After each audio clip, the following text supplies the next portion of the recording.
To defeat an enemy, you must know them. Not just their battle tactics, but their history, philosophy, art.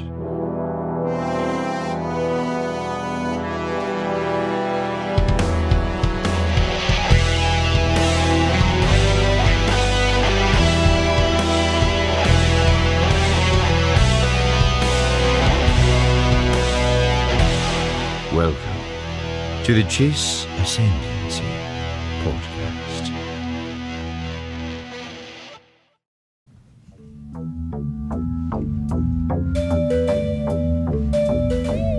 Hello, everyone, and welcome back to The Chiss Ascendancy. We are in episode 113. We made it.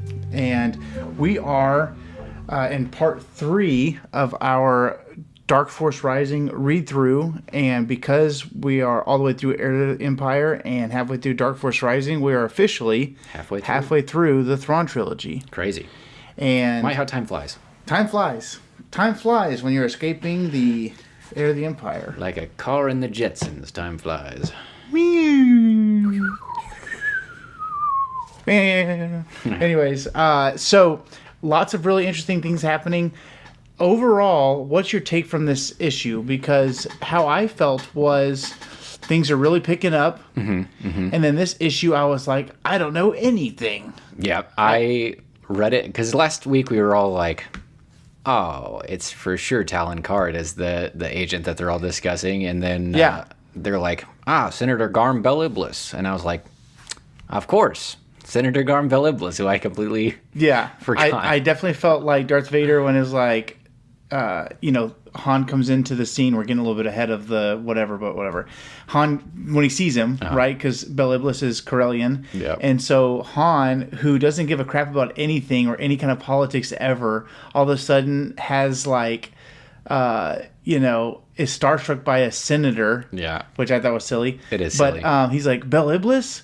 And I was sitting at my house reading this, getting ready to come over, and I was like, that's a name I've not heard since... I just left the scene, Vader-esque.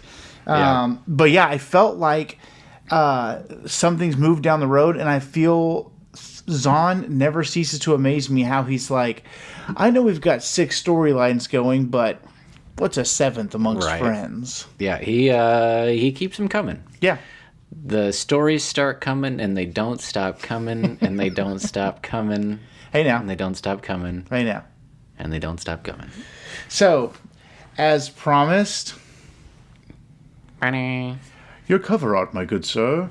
We agreed that obviously you've got Vader here at the very, very top, which is cool. Vader kind of shines in this flashbacks of this issue. Yes. And we get to see a little bit of his cunning.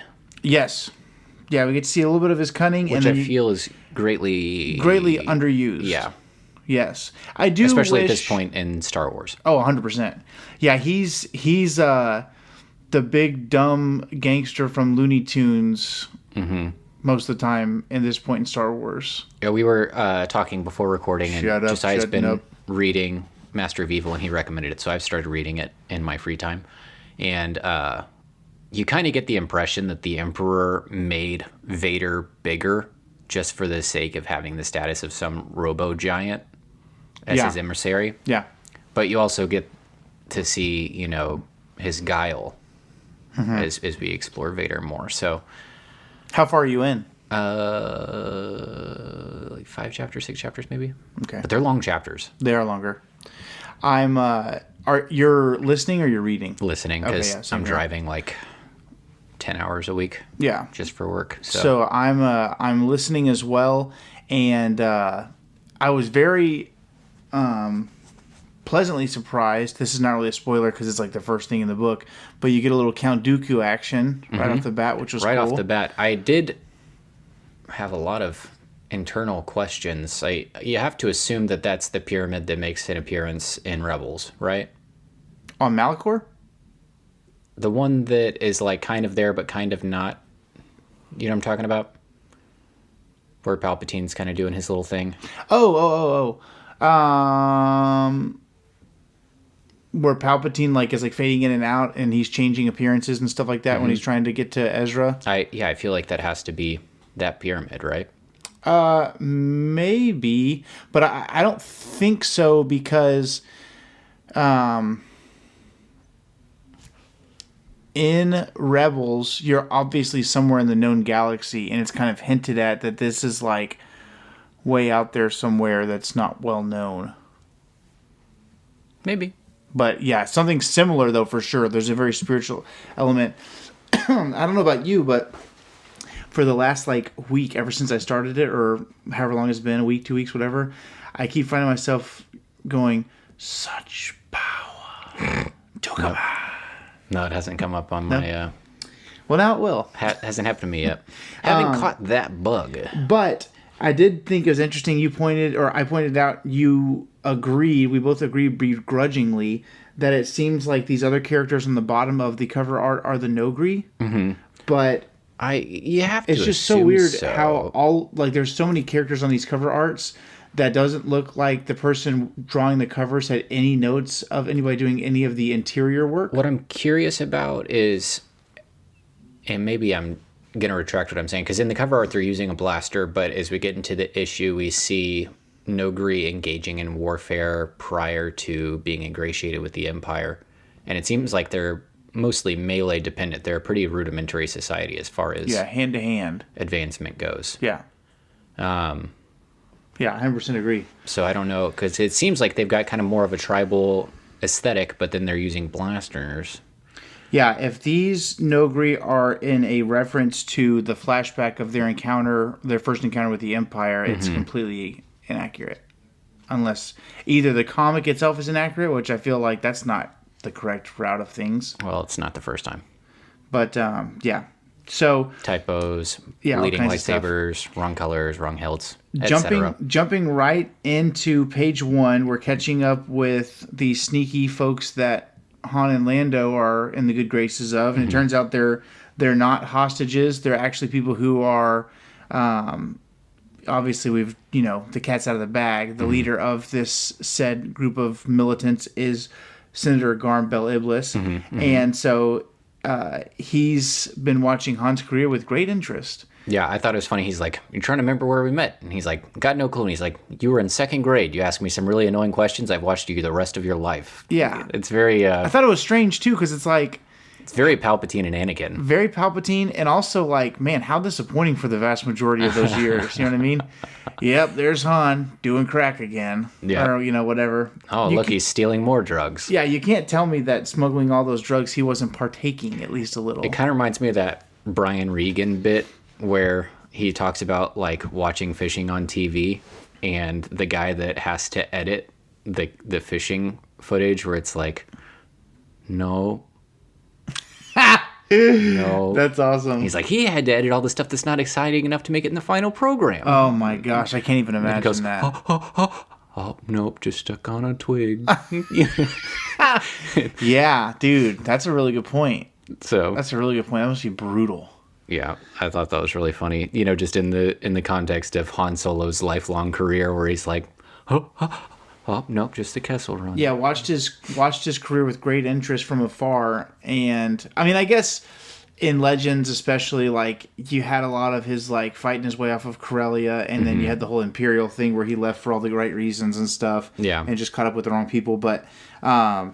Yeah, there had to be a lot of things that Chewbacca was just like in the corner, whatever he was doing with whoever.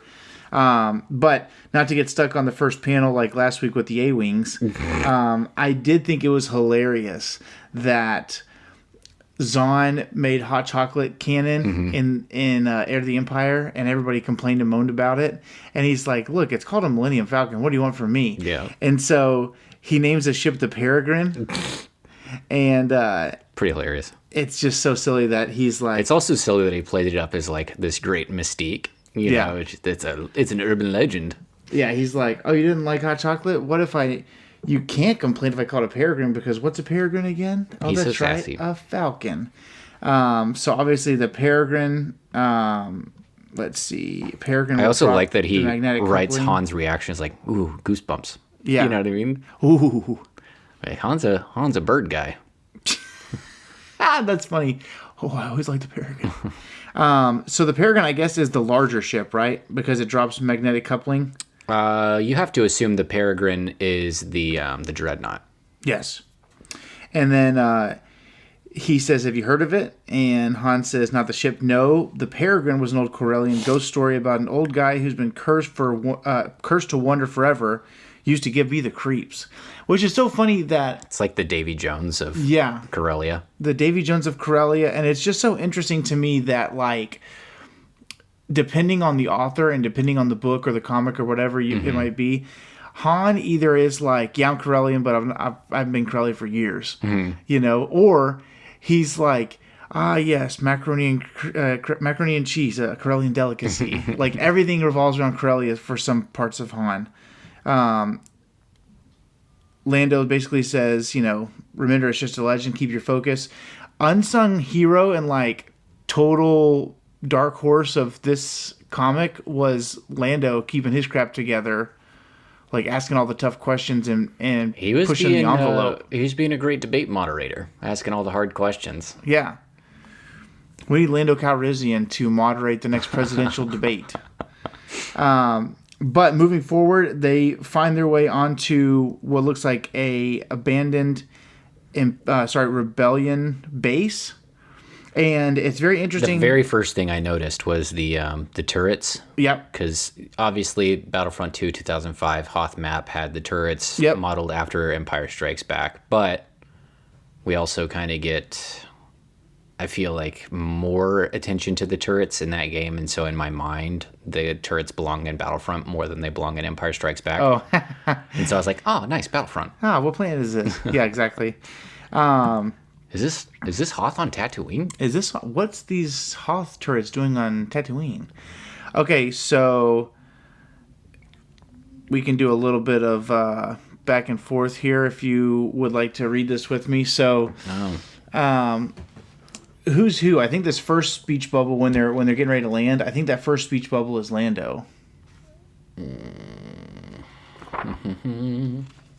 All right, that's too far. Sorry. No, you're not excelling at my sword drill here. That's all right. So we're getting to Bel Iblis's planet. This is like maybe 2 pages in. Well, it's easier for you to say.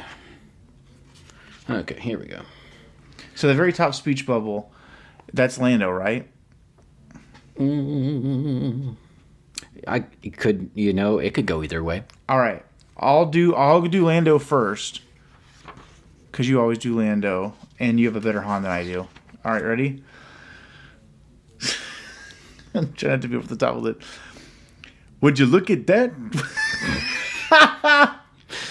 What is this, somebody's private army?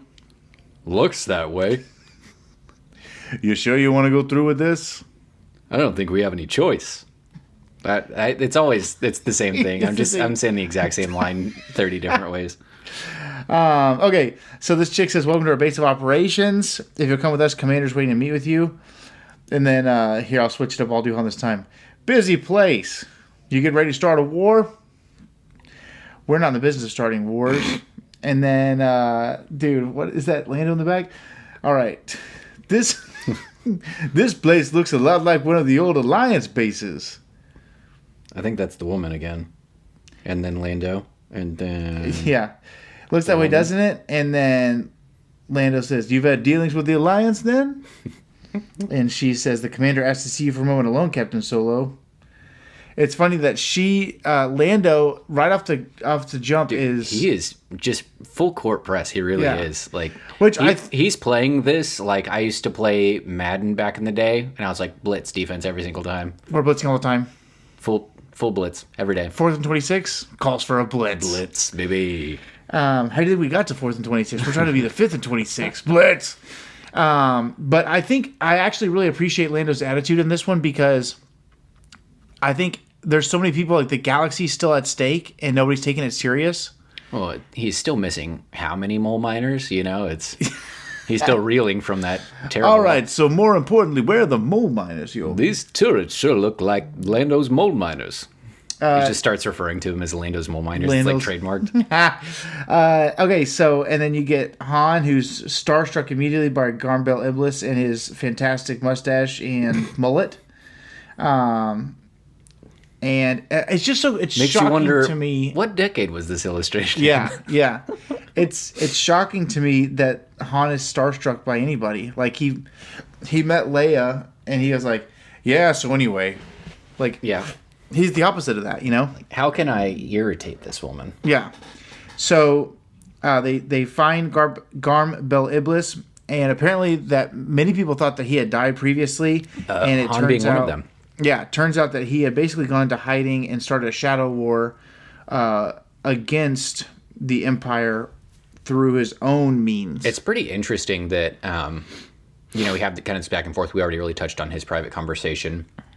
But Bel Iblis basically says he didn't join, and we come to learn that it's not strictly the truth. But he didn't join the Rebel Alliance because of security concerns, that he's like, you guys were losing, 20% of your bases just because you're sloppy. Right. Meanwhile, he's like, I move around 14 times a year, 15 if you count that one moon. You know, he's constantly moving around. He's the Mad Eye Moody of this organization, constant vigilance. Yeah, and it's interesting that he pointed to the rebellion's sloppiness as his reason for not wanting to come around. Yeah. I forget what the second point of his, but Lando really presses him on it. Yeah. And it is interesting to me that he's kind of right. Like, the rebellion, it's a valid critique. The Alliance in canon and Legends, like, they win the war. In canon especially, dude, I just want to pluck my eyes out. I think it's in Bloodline, right? And obviously you have how much more love for Mon Mothma after watching Andor, right? But she's going to disband the military as soon as they win the war, which basically opens the door for the First Order to take power. Right. Anyways, it's just so dumb. And so the fact that what have we learned from the last 3 decades? No armies are needed. Yeah, what the heck? So then we are aboard the Chimera, and Rook is doing his sneak thing. I do like that Pelian's like, can we stop playing this game? He's like, not a game. Have to sneak. You have to exercise the sneak. Otherwise, you lose the sneak muscle. It makes me think of, have you ever played Skyrim? No, but so there's like different stats that you have. One of them is sneak. And there's this bit by Gus and Sven Johnson. They're brothers. They make you'd probably know if you saw them. They're like that one friend who's always using you to level up, and he was like using persuasion checks to up level his speech, and then they're like, hey, you stop using us to level up, and then he's like, I'm not, and they're like, oh, okay, and then it's like level up speech, and then they start yelling at him, and he crouches, like that's how you sneak in Skyrim. They're like, where'd he go? That's pretty funny. So he's trying to level up his sneak, he's just got to constantly he has to exercise his sneak. Thrawn is looking at Corellian art. He says these are Corellian flame miniatures. No one's ever been able to duplicate them. And it says this was taken by the Relentless 2 days ago off Nukov. Captain, watch closely. Comments. Looks like our old friends are back. A nuisance. One of those 2 ships they were rescuing was the Lady Luck with Hanso and Lando Calrissian aboard. And so basically just saying, more issues with former rebels, I guess in his eyes, current rebels. And it's interesting that in this panel, Pelion says our old friends are back, or our old nemesis or whatever, inferring that they had an interaction with these dreadnoughts before. And I think that is something that is removed from the graphic novelization from the full text, that there was this strike force that just happened to interact with. Interesting. Yeah, Garm had already had his run-ins with Thrawn. Turning the page, surprise, Lando in disguise, freaking Niles Ferrier quickly turns on the New Republic, which you can't really blame him because he freaking gets shafted pretty quickly and pretty bad by Luke and Lando. So he gets 3 months to get those dreadnoughts to Thrawn, meaning or their precise location. Or their precise location. I'd be like, dude, I'd be freaking finding that precise location. And then that's so much less work. Yeah. than to. I won't deliver them to you, but they're there. Yeah. Well, I like that. It's funny to me that that's even an option because he already has to do that to steal the dreadnoughts. He already has to know exactly where they are. So you can take 4 steps or 3. Yeah. You tell me. Like 3 months. 3 steps? Yeah. Checking in on Noghri, we are meeting with Leia and the Noghri, and everybody is very excited to meet the Malariush. I do enjoy in this particular issue, and I don't remember it being the case before, but they put a lot of like H's in their speech to alter their pronunciation to make it more spicy. Lizardy. Yeah. And it's interesting. It's pretty cool that they meet. She meets with the matriarch again, and she says, "I slept well. Thank you for your hospitality." The Noghri matriarch says, "Your machine graciously volunteered to tell them the last story of our Lord Darth Vader." I did enjoy that she calls it the machine. Yeah, his turn back to the light, which is pretty cool. And then it's interesting because the matriarch then takes her into this pantheon, which is basically the history of the Noghri, and is telling Leia, look, throughout our history, we had a bunch of infighting amongst our own people.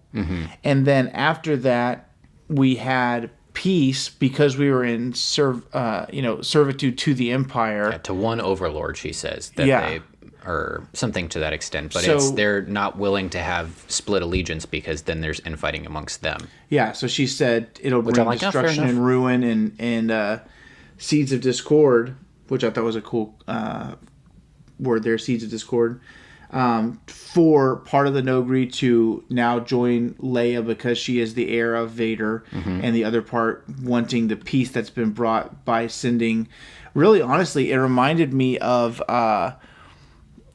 in the Old Testament when all the tribes of Israel were like, "We want a king, we want a king," and the prophet told them, "You don't want a king because he'll tax your finances and he'll take your sons to war." And they're like, "Sounds good, we want a king." and of course, starting with Saul, the kings were really an issue most of the time, more often than not. And but kind of transferring over here, Leia and the matriarch are having this conversation, and they agree that servitude to the Empire, especially at this point where it's through Thrawn, who they don't have a personal relationship with, like they did with Vader, is a negative. And you have your kids till they're of a certain age, and then all of your young men go to war for the Empire so that you can have peace. And then why don't you break down for us the Let's have a look-see. flashback? This is probably the coolest part of this issue. Yeah, so there is kind of it's how do I say this? It's like a very primitive retelling of it. Okay, so if you read any mythology, it's going to tell a story like this. Yeah. And then what happened is like when Ancient Aliens guys get a hold of that mythology and they're like, what really happened was aliens came in and they blew up the mountain. Yeah. And so Leia's the Ancient Aliens guy here. She's aware of all the ships that were, fighting in the upper atmosphere. And yeah, there weren't gods thundering in the sky. Yeah, it caused, planetary earthquakes and then acid rain, and it destroyed all the agriculture. And one thing that I think is really interesting, and we talked about this earlier a little bit, but Vader sees that the Noghri, primitive though they are, pretty much, handing it over to the stormtroopers. Yeah. That even though there's 20 of them.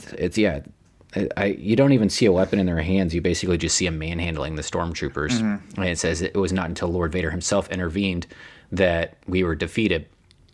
But it says he offered peace and the blessing and aid of the Emperor. And so you kind of see Vader very quickly on his feet, seeing these people could be an asset. So how do I make myself look good so they come over to my side and I can utilize them for my own ends? Right. And I feel like that's very Anakin Skywalker minus whatever morals he had already. You know what I mean? Yeah, Anakin was always one to twist the truth so that he got his way. And in the end, can I bend the rules to suit my own means? And he would bend the rules to serve his own means. And then by the end of the episode of say the Clone Wars, you're like, oh, he always had those villagers, best intentions at heart. And he's like, and like you said, he's the Kid Boo of Anakin, where he's like all Anakin, all Vader, no Annie left, all Vader. Yeah. And if you read the novelization, correct me if I'm wrong, because I think this is how this happens, but I just want to, 2 heads are better than 1. Oh, let's just say that's what I would have. If I'm not mistaken, the wars in the skies that they're referring to as the Clone Wars in the end of the Clone Wars, and the Empire is responsible for the soiling of their soil and their economic and farming collapse. I would only say that that's not the case because Leia immediately feels that they're responsible, which would mean that it was the rebellion. Oh, you think so? I don't see Leia being like, oh, the Republic did XYZ, so this is my burden now. You know what I mean? Yeah. Plus, I mean, it's not that this was really necessarily fledged out in the way that it is now. But, you know, you have full suit Vader and, you know, final right appearance stormtroopers. Not that, you know, that had been really thought out, you know, at one point everything transitioned, but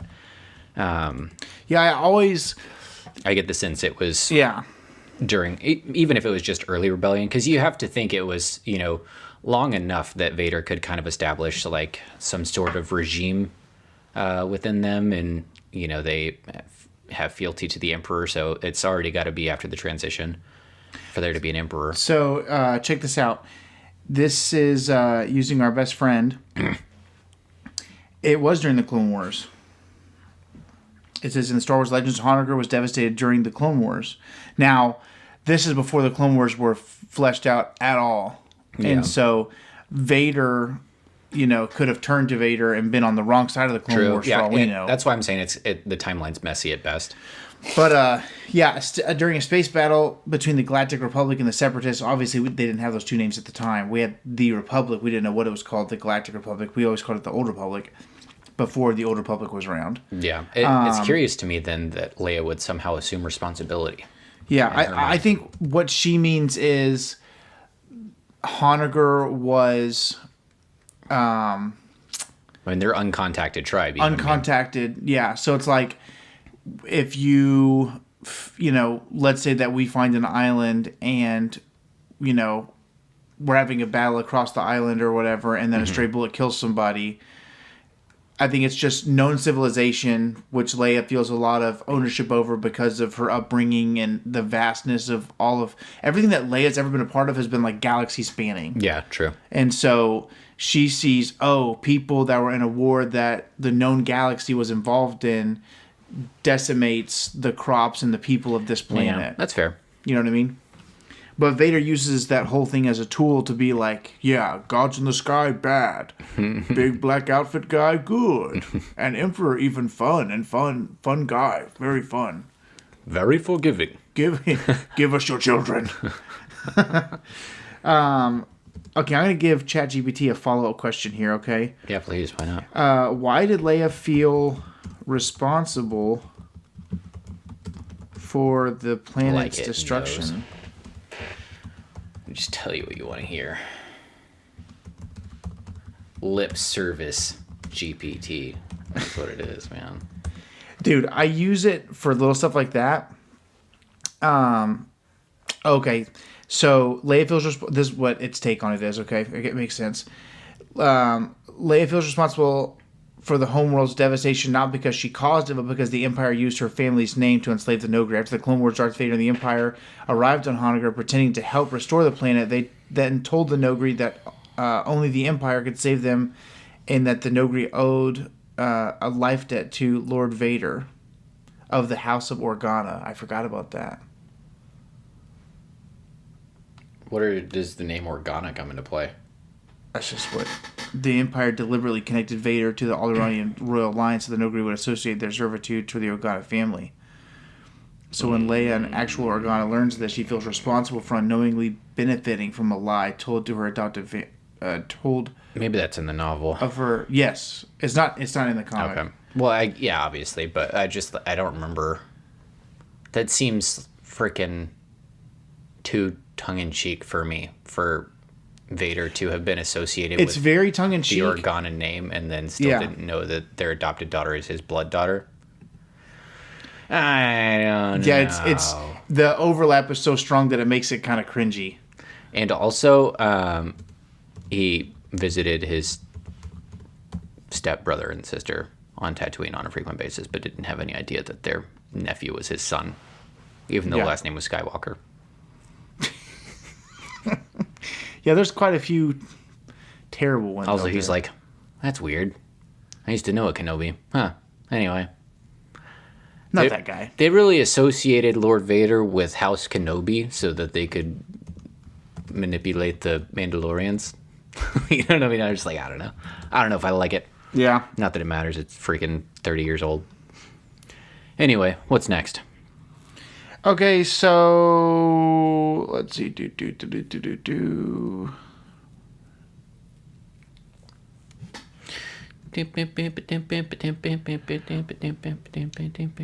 Google AI is saying that here we go. the Vader never told the Noghri that his last name was Organa. Because it was not.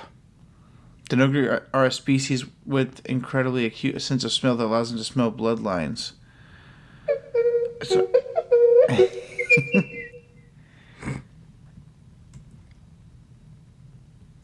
So make sure and comment down below what you think if you've made it this far. I do remember. Yeah, dadgummit. I remember the connection to Vader and his bloodline being like really important, and I guess she felt impacted by the Imperial spoiling of the Noghri. I seem to recall, and I could be wrong, the comics are so like surface level. Mm-hmm. I seem to recall the Empire like spoiling the land. I think that comes up later because Leia's going to launch a little investigation. Okay, so maybe I am correct, and I'm just that's telling the future. Spoilersy. Okay. So long story short, we do see that Thrawn did inspection of the original Noghri's, Kabarak's ship and found Wookiee hairs. We all knew that he would. And as so he always does. He comes down to visit Honegger, and this is like the most violent, angry, aggressive Thrawn that we get pretty much ever. I think ever. This is the worst that it gets because he feels betrayed. But then part of you has to wonder, is Thrawn only doing this because he knows he has to get to this level with the Noghri? Yeah. Like when I had my old dog Koba, I could just like give him hand signals and he would do what I want, and I have to talk at my current dog who's a boxer, so he's a bullheaded little cotton-headed ninny muggins. Yeah, and I have to like threaten him with death, just to get him to obey. You will. If I like, I'm like, Alfie, let's go to the bathroom. Or just like, okay, whatever, whenever I want. I say, Alfred, bathroom. And he's like, oh, okay, right now. Yeah, I think, part of it is he has to get to that level. And I think also part of it is he knows if he doesn't keep the Noghri like super close to himself. Mm-hmm. I mean, the hard part about Thrawn is... It seems like he has to make sure that they think he's the best possible option. Yes. But the other thing I was going to say is, the thing about Thrawn is he's such a perfect character. Mm-hmm. Like, Timothy Zahn obviously wrote Thrawn to be perfect, right? That's his... Timothy Zahn treats Thrawn how Dave Filoni treats Ahsoka. Except for Zahn's not in charge of Lucasfilm. Otherwise, we just get Thrawn out the wazoo. I don't think Ahsoka's ever going to die, dude. I don't think it's ever going to happen. Well, there's the whole... She'll become the daughter and she'll be an eternal being. Yeah. So... We'll see, I guess. I think what Thrawn is doing here is, I think there's a moment, and this is me like reading between the lines, obviously. I think that he has to know, right? He knows how everybody's brain works. He knows what's important to everybody. Mm-hmm. That's why he studies art and things like that. He knows their thinking patterns. He has to know about their ability to smell bloodlines or how important bloodlines are to them or whatever. If he doesn't, that's a huge plot hole. But I think that there's a part of him that has to know he has to establish himself as their leader and them as his servants. Otherwise, their loyalty to Vader will be passed on to Luke or Leia. That's a good thought. You know what I mean? He has to force himself to be the big boss.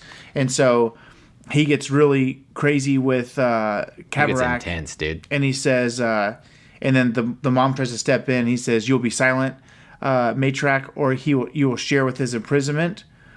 And Matriarch says the clan dynasts will demand, meaning the other leaders of the other clans, and Thrawn says the clan dynasts are in no position to demand anything. Do you require a reminder of what it means to defy the Empire? She says no, and he's like, you're getting one anyway. Yeah. She says, no, my lord. He says, you shall have one anyway. Pretty and baller, actually. You just hear an explosion. You don't really see what's going on, but he basically obliterates something somewhere that's important to them. And he then says, and this is where he starts to lose the Noghri because they're so honor bound. If I choose to ignore the ancient laws, I will ignore them. Is that clear? And the Noghri respond, yes, my lord. And then, from there, it's like, okay. But then he's like, for loyal servants. It's a very... For loyal service, like a lot is lost from I'm the prepared novel. to compromise. Before we interrogate Kabarak, I will allow the first stage of the laws of discovery. Perhaps 3 days of public shaming will remind the Noghri that we are still at war. Yeah, it almost seems like he's schizophrenic in this scene because it's so truncated, and I think there's a lot of details that are left out. Yeah. There's a lot of stuff that left out. But you get most of the gist of it. Yeah. That's definitely a huge turning point in Thrawn's relationship with the Noghri. Because you're going to have the matriarch who just had her son basically... for lack of a better term, they're going to put him to death, is what it seems like, right? Or he's going to be tortured or whatever. It seems like, to me, that the Noghri, even though they're honoring Kabarak's boon to Leia, right? So they're honor bound there. I think at the same time they're like, well, he broke the law. Law's the law. Yeah. And I think really. What the turning point is where they feel like they've been personally betrayed versus Kabarak did break the rules, therefore he should get it. Yeah. Yeah. Because it seems like in the conversation between the matriarch and Leia that nothing is more important to them than peace and unity amongst themselves, and if that costs lives of their children and their servitude and intervention in peace above all else, daily life, like there is acceptable loss for the sake of peace. 100%. So there has to be something pretty significant to upturn that. Why don't you walk us through this next little section? This was lots of really fun stuff. This one gets big. So this is Luke going to Joe Mark. Feels very much like Empire. Where he's interacting, and there with Yoda. I need to finish my thoughts. You have a whisper of a concept of learning a Jedi Master. The next, Luke says, "I just need a couple of pointers." At one point in this conversation, and it's very similar to his leaving. To go to Dagobah by himself. You mentioned this last week of the Falcon goes this way, X-Wing goes this way. Yeah. Similar concept with the Lady Luck, and the interactions with said Jedi Master could not go more differently than they do here. So one thing I find very interesting is Luke's automatic subservience. Yeah. Right away calls him master. It's very different from how he behaved with Yoda, where he was basically fighting against Yoda the entire time to where Yoda's like, so we're going to quit on this guy and go for Leia? Too old. Too old to begin the training. So was I, if you remember. But then he's like... he's much... Luke at this stage in his life is much more hungry for knowledge. He has a better understanding of the Force. He's much more humble in a sense of being willing to submit himself. But to a fault here. We don't even know who this jackwagon is. Yeah, we've never met him, and he's calling him, Master Sebaoth. I'm Luke Skywalker. And then he says, thank you. And he's like, I'm sorry, sir. One thing I did find interesting, and this is, I think, Luke's first jarring moment, is Luke says, sorry, there are some things that were out of control. I couldn't get there in time. Yep. And he goes, why? Yeah, this was in my notes. He's like, I don't understand the question. He's like, what do you mean you don't understand? It's just very much like, there's no grace at all on Sabaoth's. Yeah, there's no grace, and there's no grace, and there's no. He's very brash. You should already know this. Yeah, it's very condescending, and he's very frustrated with Luke having to know anything, having to learn anything. And it seems like he's really pressing to challenge Luke's concept of how the Jedi behaved. Yeah. And he says, I'm here. I called you because I need your help. I'm dying. Absorb my knowledge. But then there's the whole thing of him like, the Empire destroyed the Jedi, you know? Basically, like, time to give up on all that. So it's this kind of... Yeah, he wants the Jedi to be made in his image, but he's too old to do the whole thing himself. Mm-hmm. It's funny because, his Sabaoth... Obviously, everything he does is self-contradictory, I feel like. He's insane. Yeah, everything's in circles. Hey, I need you to learn from me because I'm about to die. Mm-hmm. And then he says, I need a little help with training the twins. And he's like, bring them to me and I'll do it. Yeah. He's not too old to train children who haven't even been born yet, but he's too old to teach Luke. Yeah.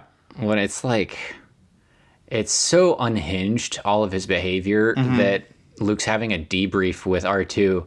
And he's like, no, I don't think he's a Dark Jedi. I think he's crazy. Yeah. I think he's actually insane. You know, side note, if R2-D2, who has the logs of all of the history of everything that's happened in the last 50 years, was like, hey, boss, beep, bop, boop, bad news. Beep, bop, boop. Don't get to red flags. Yeah, this is a giant red flag. This is how, this is how Palpatine acted. This is how Anakin acted. These are red flags. This guy reminds me of Dark Tyrannus. And Luke's like, don't know who that is. Anyway, I'm going over for nachos with Sabaoth. And he's like, I'm telling you, don't go.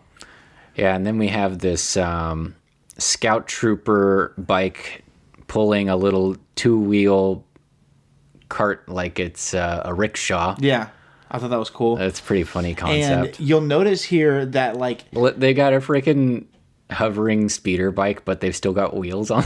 Yeah, you can't just put a little repulsor lift on the freaking carriage. And the imagination of the illustrators in the 90s kills me. Yeah, they're so tied that to Sabaoth some stuff. does is in servitude of Sabaoth's plan. Like, you have a question, too bad. And it's funny because he wants to tell you about himself and the fall of the Jedi. He's like, well, tell me about flight. And he's like, another time. And he's like, lost all my friends. It was devastating. Tell me about it. No, thank you. Yeah. It's very Captain America when he comes back and he's like ancient. He looks like Joe Biden.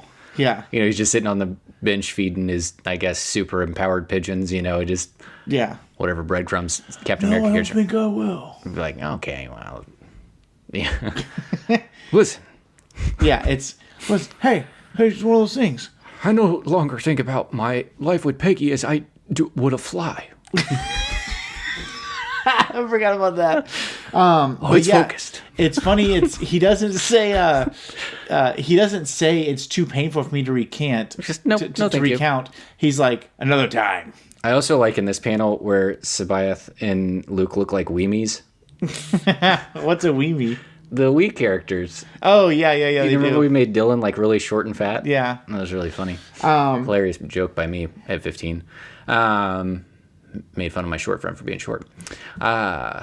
So we have Sabaoth, and I'm going to say it like Penguins. It's going to change a little bit every time.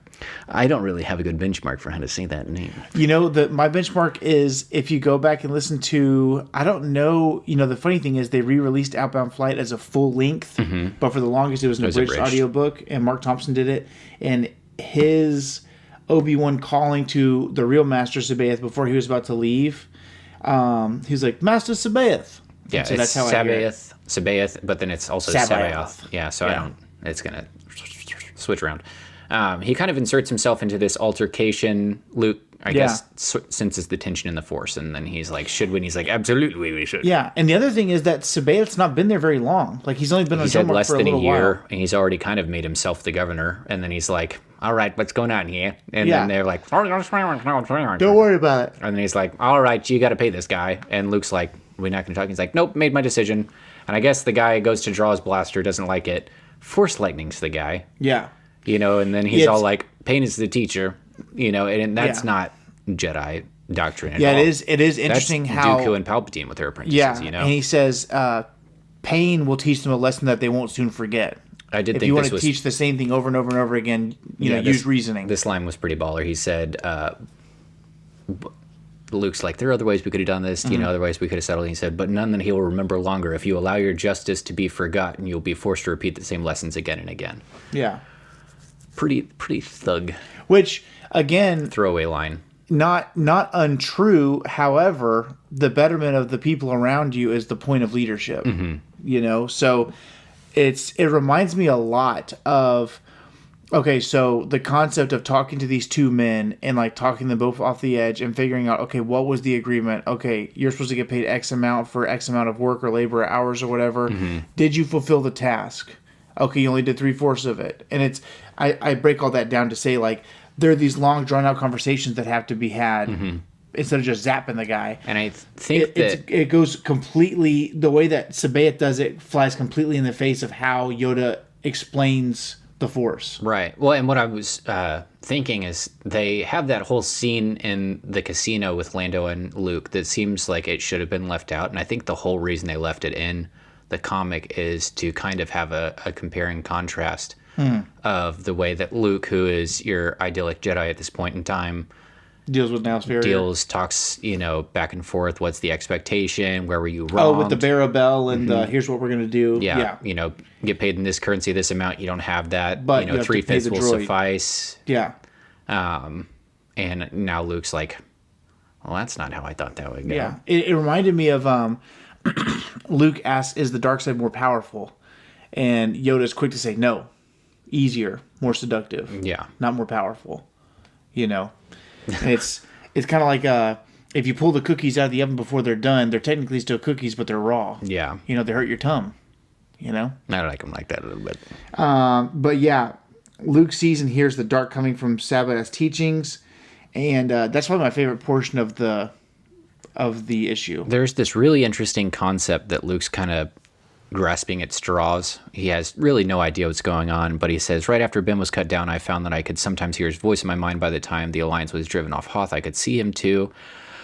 After the Battle of Endor, I was able to see not only Ben, but Yoda and my father too. I think that there's some way for a dying Jedi to anchor himself to another Jedi who's nearby. It's possible that the 5 other Jedi Masters from Outbound Flight Project wound up anchored to Master Sabaeth. I can't leave him, R2, not when there's a chance that I can help. Which it's classic Luke, but I thought the interesting concept was that Luke believes to some extent that there's some soul tie between a Jedi and... if he dies near another Jedi or something? Yeah, that they can kind of attach themselves. And like... It's the only time I can remember hearing this concept at all. And I think we kind of get the idea that that's not the case, but it was an interesting thing to include. Yeah, it's obviously not the case in today's world, in today's canon, after all the unpacking we've done in the last 30 years. But it kind of harkens back to Ben anchors himself to Luke in Zahn's world. And, or at least in the way that it's not explained, the whole process of... And at some point, Ben's like, hey, I gotta go. So, and the funny thing is, so... if Ben has been dead at this point for, okay, so let's say from New Hope to Empire is, I want to say 3 years, and then from Empire to Return of the Jedi is 1 year. So let's just say for the roundness of the number, 5 years total between the beginning of the New Hope and end of Return of the Jedi. And then Heir of the Empire takes place 5 years after that, and Jorua Sabaeth has been on Joe Mark for about a year, he said. So let's just say it's been 12 years since Ben's been gone. 10 years since Ben left the known galaxy and had to, become one with the Force. Sabaeth's been around the galaxy. We don't know, the truth of his identity, but at this point we have assumed that is Jorah Sabaeth, Jedi Master from the Old Republic. And the Clone Wars were decades and decades ago, and Luke's like, I gotta help him. He seems tortured by these 5 souls that he carries around. I'm like, do you not remember the conversation you had with Ben with a cup of hot chocolate? Like, he just left. Like, and Ben, we know, is one of the most powerful Jedi of all time. Yeah. These other guys who are on these place, like, how could their attachment to the known world be stronger? But anyways, this issue has a lot of like, I would like this storyline to continue, but we do a good job of spreading it out. So back aboard. The pacing's good on this issue. Yeah, the pacing's very good. I'm not bored with any of the story arcs. Yeah, I agree. Yeah, there's some other issues where I'm like with the New Republic stuff. Yeah. I'm okay, like, kill him. Next thing, yeah. So going back, here's where Lando really starts laying it on thick. He is. He's coming in hot against Garm Bel Iblis. It's like he's got a personal vendetta, and I don't know if it's because usually Han's the one that's impertinent, and Lando has to be, calm, cool, and collected. But he's like, Han's not doing his job. Time to step it up. Yeah. But he like... I'm going to be jerking up for the both of us. It's like when my dad has a dog, and I think it's autistic.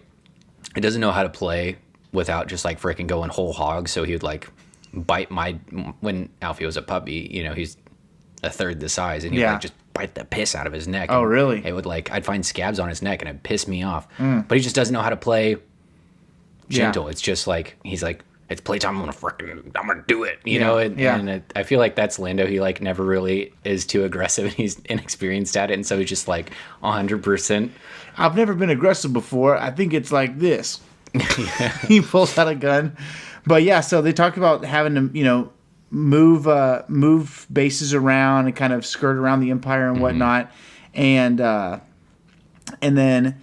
Let's see. Garm's, you know, Han says, so you move your bases around. He says, yes. This place is what, our 13th location in 7 years? And she says 14th if you count Wamrick and the asteroids.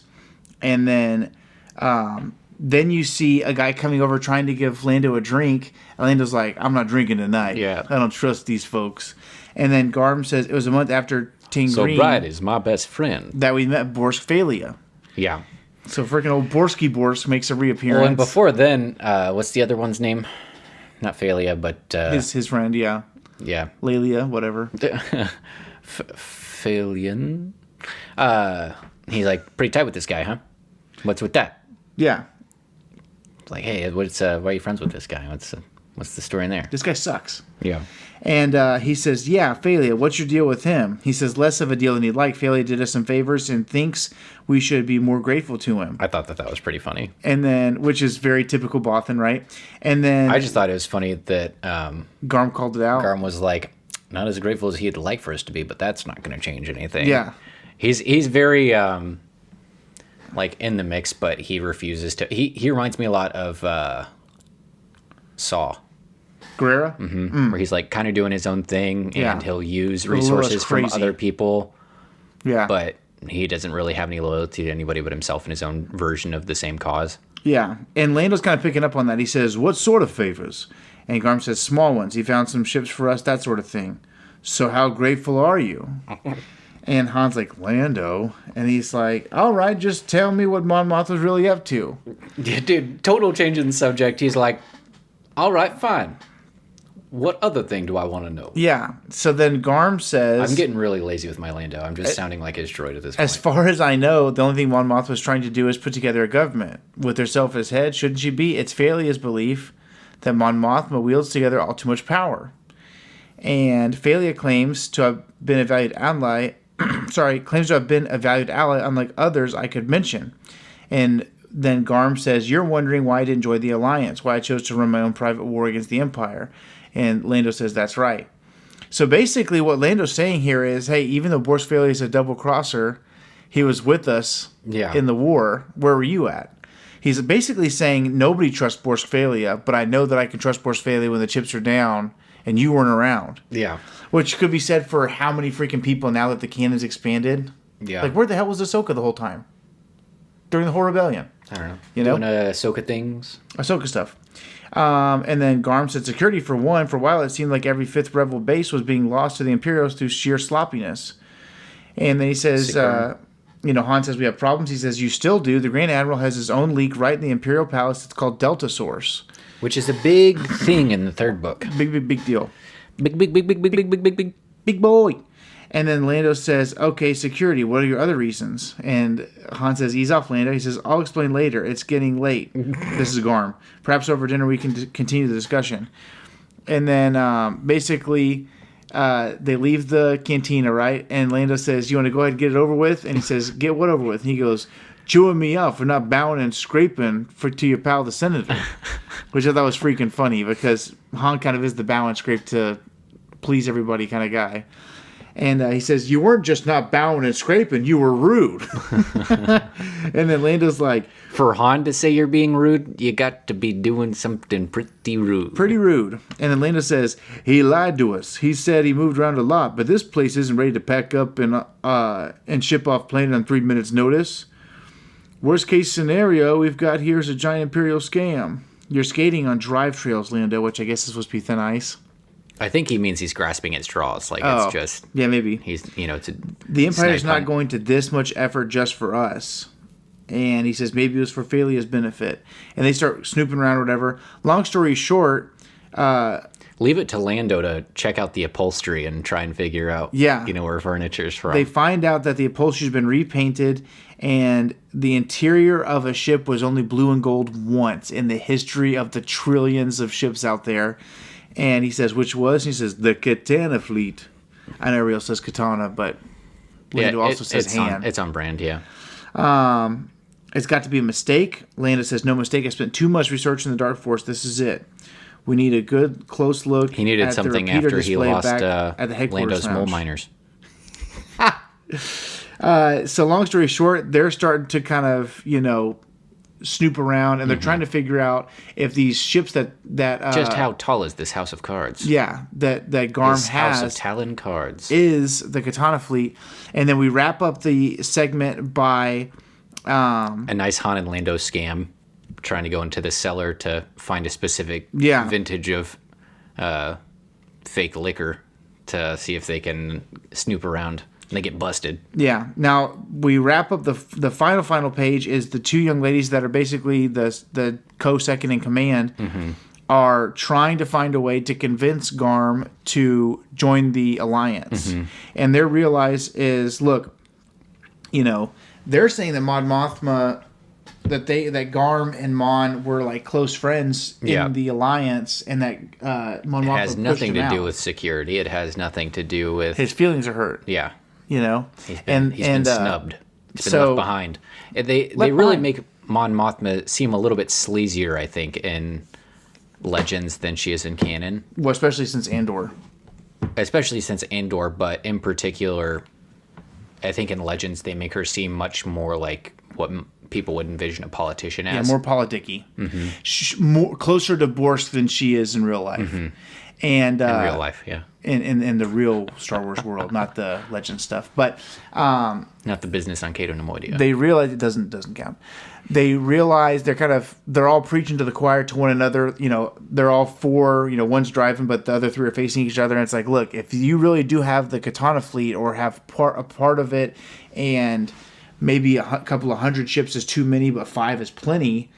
Then the problem is where they're at. And either Thrawn will take them from you, or you can be a part of the Alliance and be heroes. Yeah. But you gotta freaking hurry up or else it's going to be too late. Yeah. It's not... So they're not going to welcome very, you. very good stuff. That's part 3. And I'm very excited. This was one of my favorite issues so far. It was good. It was a good pacing. I really like this one. And I just...